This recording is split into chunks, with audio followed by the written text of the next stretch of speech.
like I'm like really sweating in the podcasts. Or my Garmin has told me afterwards I've had like a 45-minute nap. Right, and you need to speak louder than you think you need to. How now, Brown? The best. We'll put those vocal Yes. cords, Matt. That is good. Right, it's going to be episode 77. Do we have to say episode 77 after? You don't have to. You have to sing the intro with the guitar. Now I definitely need to get vocal cords sorted. What have you got on under that one? This one. It's like Mike strip show this. Yeah. Wasn't that No, it isn't. Right, video, right? This is Oh, new. I got you others. it. Yeah, Mike, you can wear that if you want. No, but that's just a t-shirt. Oh yeah, it'd be cold. Yeah. I didn't know. Oh, it's a vest as well. God, he's a colder. Oh my god! Mike's definitely trying to get the views up. Crikey, YouTube's going to get crashed. Oh. Mike's gone Too many viral. views.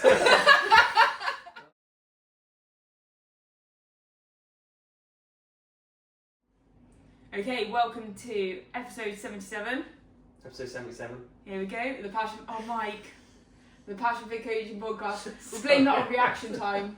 Sorry, 77. And there we go. Okay, so I've got Mike and Matt with me today. Tell us a little about yourself. Go on, Mike. So I'm a retired vet. I retired at 65, so I'm now 67. This is my 68th year. I'll Amazing. make it through to the end. If you make it, I know. Fingers Every crossed. year's a bonus now. I know. And when did you start triathlon? So it was around COVID time. So I came up with the idea of doing a bit less running and doing a bit more bike swim. Not that I'd ever done any bike and swim really, but I thought that might be better for my joints going into older age. Cool. Wicked. Yeah. Okay. Nice. And then Matt. Yeah. Give us a little intro about yourself as well. I'm Matt. I'm 31 years old, single. Stare at the camera. I'm an electrician by trade. Yeah, that's it. Ready? And when did you start triathlon? It was in the summer of 2022. Second question. Why did you start triathlon? So Mike, you alluded to this a little bit around. Yeah, so I did a lot of running. Joints. Started to go off-road, running more trails and things like that. Did an ultra or two, but not terribly well. But decided I didn't want to just road run. My hips were not great, and I thought, well, if I'm going to keep doing some sort of exercise, which I wanted to do, I thought I'll have to find something else. And people say, well, cycling's good and swimming's good. So I thought, you know, and I'm rubbish at racket sports. So I mean, that was a given life. I'm useless at football. So there were lots of things I couldn't do. So I thought, you know, I'll give this a go. I enjoy swimming anyway, so that wasn't a problem. Oh, sorry, what? I enjoy swimming. When did that one start? No, I've enjoyed getting, whenever I went on holiday, I'd get in the sea or I'd get in the river, if there was a river there, I'd get in. I couldn't particularly swim well, but you know, you could breaststroke around without drowning. So, but I enjoyed that sort of wild swimming, if you like, you know, thing, but without taking it any further than just splashing around and getting back out and enjoying being in the water. But that's a whole new story now, isn't it? Because now I'm in a pool and haven't. I'm learning to swim properly. I'm loving it. Yeah, and I'm getting into it now. It's taken its time, but I'm getting there. And then, so you started more around wanting to reduce the run load on your body, sort of cross-train and diversify a little bit as well. Basically, yeah. Somebody in the running clubs who was a very good runner, you know, a county runner in his time, and always a better runner than me, said he'd done a triathlon at Westernburg, and I thought, oh, I'd never even thought about it, and I thought, wonder why I never thought about it. And so, as with a lot of things, what somebody else does in their life has a little knock-on effect to yourself, and then from there on, I joined TTG, local tri group, and they put me on to you for a bike fit, and then you said, oh, why don't you join Passion Fit? And I thought, well, give anything a go. If I'm going to get better at this, I need to do it properly, and then that was it. And here we are. Oh, that was it. Yeah, there we are. That's all she wrote. Yeah.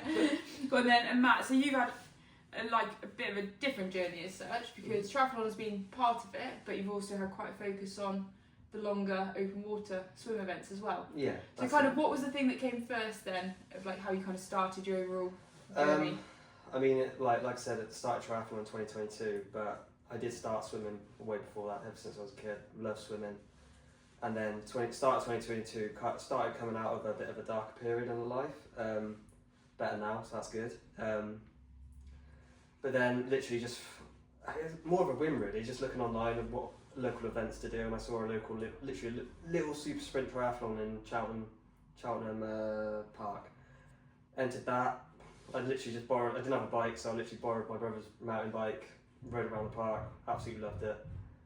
And yeah, then from there, it's just kind of all she wrote really. But yeah, the swimming kind of came from that, where I went at late 32 in the Cirencester, started swimming, but the problem with me is when I start swimming, I can't.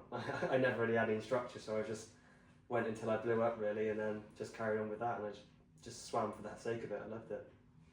So for both of you, there's slightly different reasons around like starting. Do you remember like what was the real why? Because you're obviously both intrigued around the Challenger Triathlon, and like you said, it's around that like longevity piece and to be able to continue doing. But why was that actually important to you to have that in your life still? Well, I suppose it's really about the exercise. I've always done pretty well. Always done something. I've had the odd time when I didn't play a sport of some kind. I just wasn't very good at anything. I mean, I've done everything. I rode at university, and you may not be able to tell this in the video, but I am quite small. Like, well, you had your guns out a minute ago. We got a bit of a. You can tell from that. I once weighed 11 stone, heaviest I ever got. But I thoroughly enjoyed rowing. It's a team sport, but you're still an individual in that sense. But it was great fun, and then I had to set up my own business, and sport had to take a back. But one thing you could do was run. You could just give yourself an hour and go for a run, and come back, and there was you didn't have to fit in with a team or anything like that. You just got yourself your bit of exercise in. But with retirement coming up and my joints and things, I thought, do you know what, I just need something a bit more structured so that I can, just another challenge in life. I didn't want to retire and do nothing, so I thought, well, this is going to be my challenge, and so it became, and so it's become. Exactly. I know it has, hasn't it? It's become a whole thing. Yeah. Because it's more about that challenge piece and just making sure once you've actually stopped the working side of it, Yeah, you still had something to keep going. We're practicing.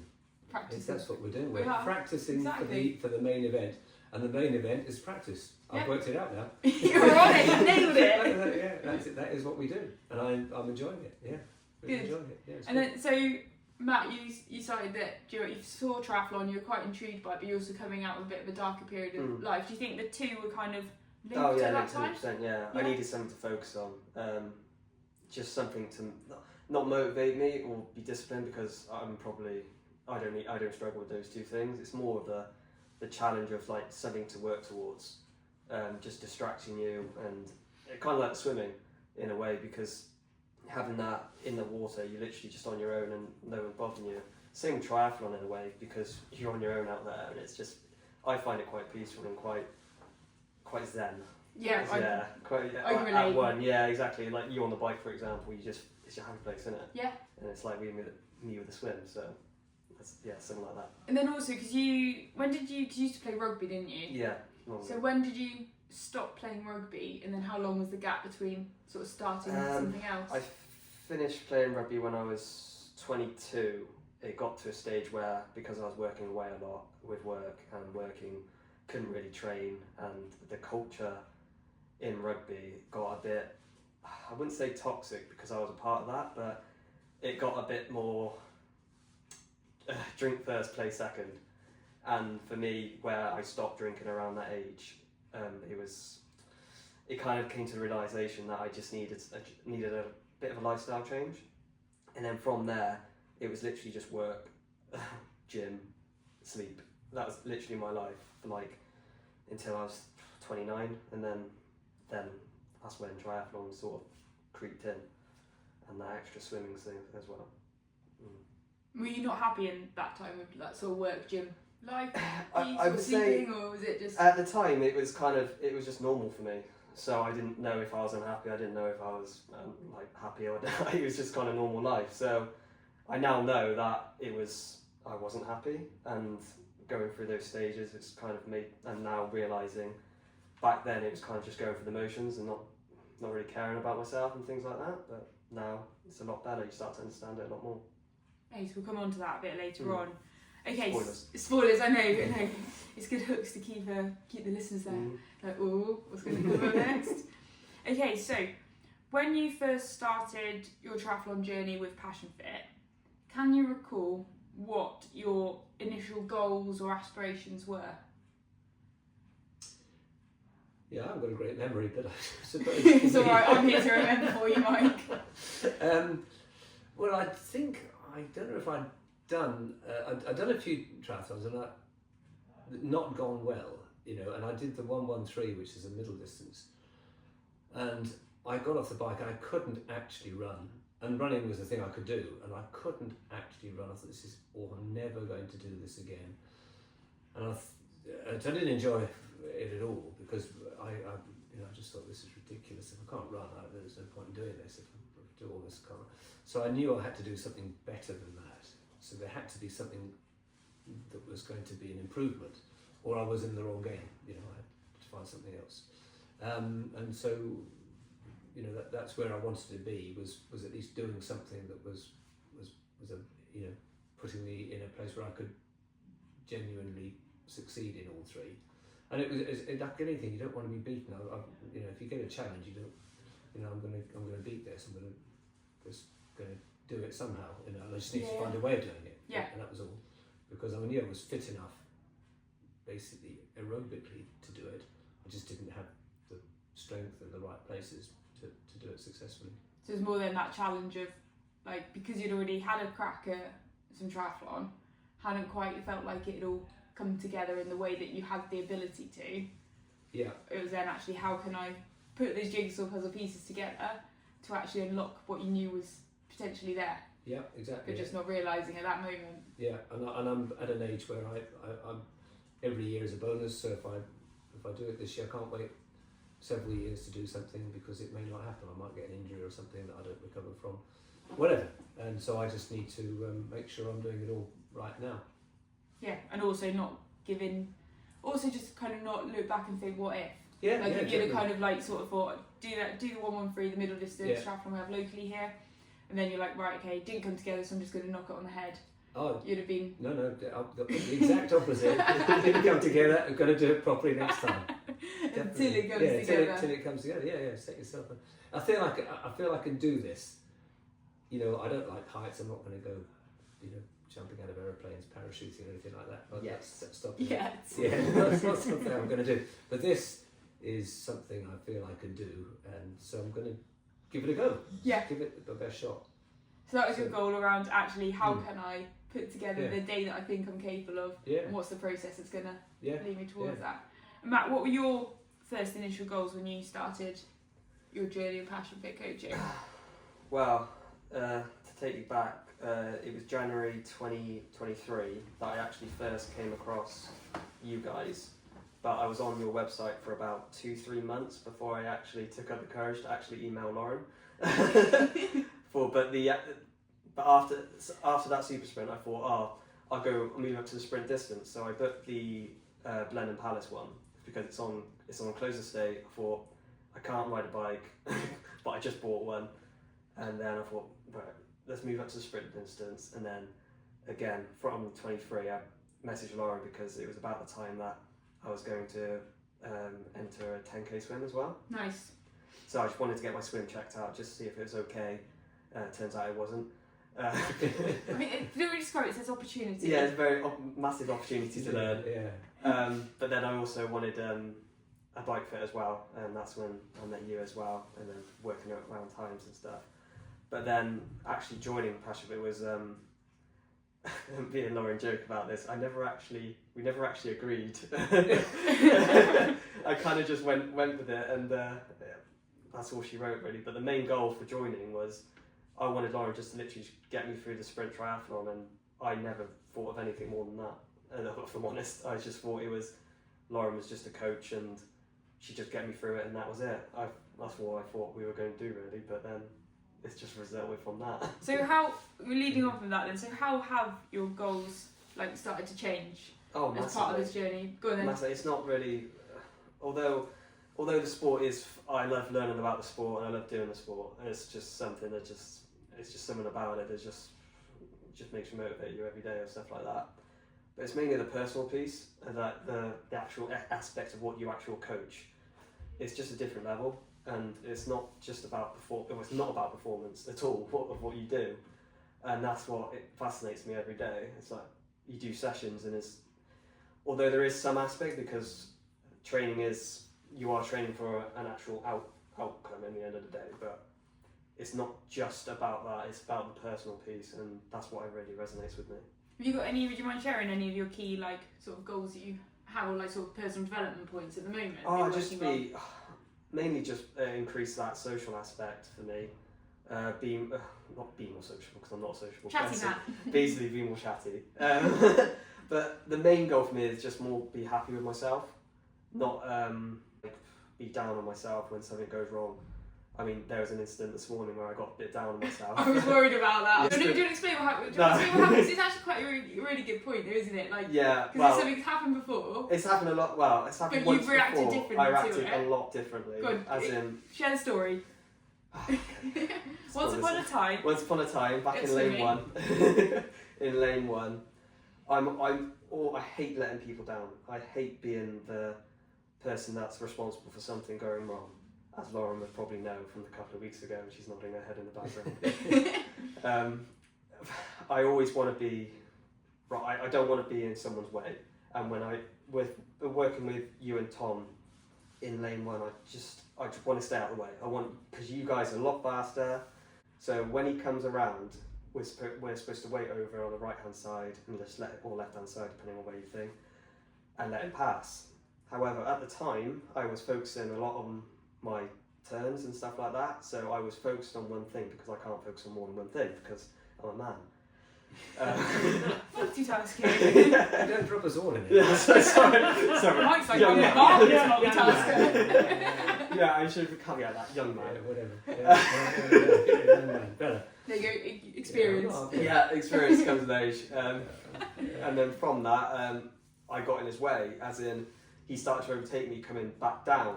And as soon as I saw him, my head sank. And for the whole of that session, I just didn't talk. And I don't think I left early, I left normal time, but I was just miserable. And I even, in the feedback to Laura, I actually was so apologetic and everything like that. And then the next session after that, I actually moved into lane 2 because I didn't want to get in the way again from that. And then a bit like that today, it kind of didn't go that far because I was able to be a bit more present and calm myself down a bit before it went a bit too far. But yeah, I just don't want to let people down. So how did you feel in comparison though, when you look back on today when I just felt stupid. It doesn't matter though. No, it doesn't. No, because at the end of the day, swimming for me is I struggled I struggled to focus on more than one thing. So because I'm trying to focus on different things in a tech swim, seeing how Tom was behind us anyway and he was coming to overtake, it didn't resonate with me that Tom would be behind me because I just didn't think of it. And then when he came across both me and you, it was kind of like, oh, sugar. I should have just stopped waiting. Yeah, sugar. And then you said something, and I was like, oh no. I literally said sorry, and then for the whole of that, then when I went to the back of the lane, I was like, oh, this is stupid. what am I doing with my life? Do you see, because I see this as quite exciting today, because it was almost like a really good opportunity to practice what you've learned. Oh, and yeah, to see yeah. if you could put everything you've been working on from the personal development Oh, yeah, 100%, aspect yeah. into, actually action. Yeah, because that moment went on for months, the previous moment went on for months. Yeah, no, I know it did. Yeah. I didn't speak. I was kind of a bit of a twat to be around, to be fair. But yeah, But then now today you've, I flipped did on its flip head. to switch, and then it's gone now. It's all forgot about because, from my point of view, it's forgot about. But I'm still raging. No, I'm joking. when it's Tom's at home now, going fucking twat. But it's quite cool. So how do you feel like you've been able to, what are the things you've implemented, or when you talk about, you've spoken about that personal development piece, about not letting people down and how you feel around that, at training, but also wider life. Yeah. You also mentioned about that, more about caring for yourself as well. And that Yeah, as in I'm quite very, very hard on myself. As in, one of the aspects I do try to work on, which is hard, is that challenging piece. As in, I do challenge myself a lot, but I do challenge myself to a point where it can get quite obsessive and I'm quite hard on myself.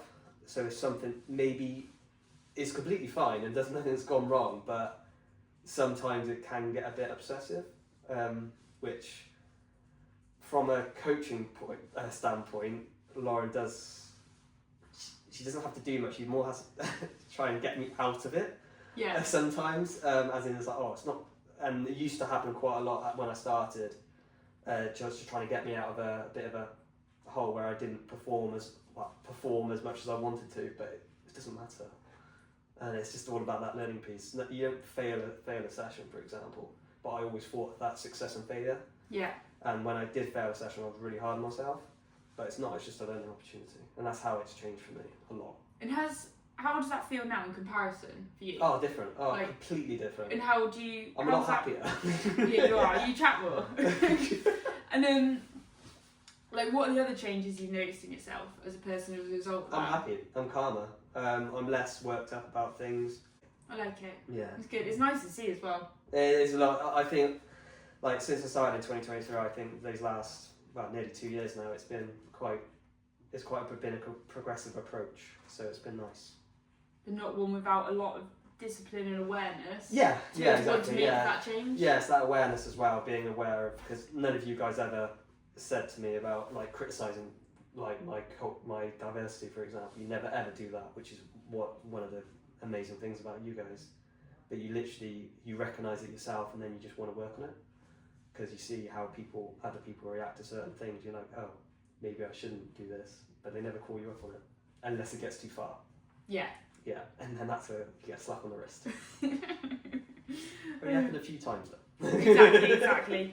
And then Mike, what about you so have your goals changed at all since you started on, like, the longer you've kind of got into this journey? Do you feel like they've changed, or your perspective might have shifted? Or I suppose when I started, it was all about, you know, which race can I do next? You know, it was just about racing. It was just like do a sprint, do a something, do the 113, you know. And then I was swimming at Lake 32, not with Matt because he does. Not No, around. I was just doing 400 metres. Trying not to You drown. might have been. Yeah, he was. He was I doing might something have like. seen No, you were always going past me. But that was my swim journey. Was Lake 32 and a bit, you know, in Gloucester, GL1. And then you said, you know, start the swim properly, you know, to come down with you lot at David Lloyd.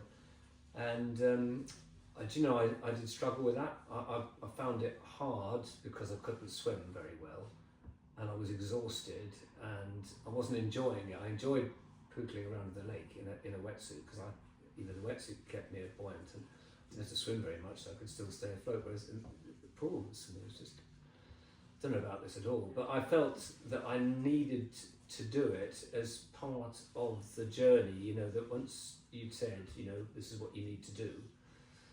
And it's taken a while, but I've got into it now, and I really enjoy the swims. And not because I have a goal that I don't want to do a 10k swim, but Leave that to Matt.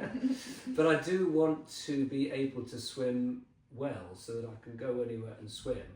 But now it's become, I just enjoy doing the swim sessions and doing my own skips and things like that, which I feel, you know, well, we talked about this, you know, whether I can do more and go further, but it's now become something where the practice is become the goal, not anything else. I'm just enjoying that phase of it. I enjoy the bike sets that we do, the turbo trainer sessions, things like that.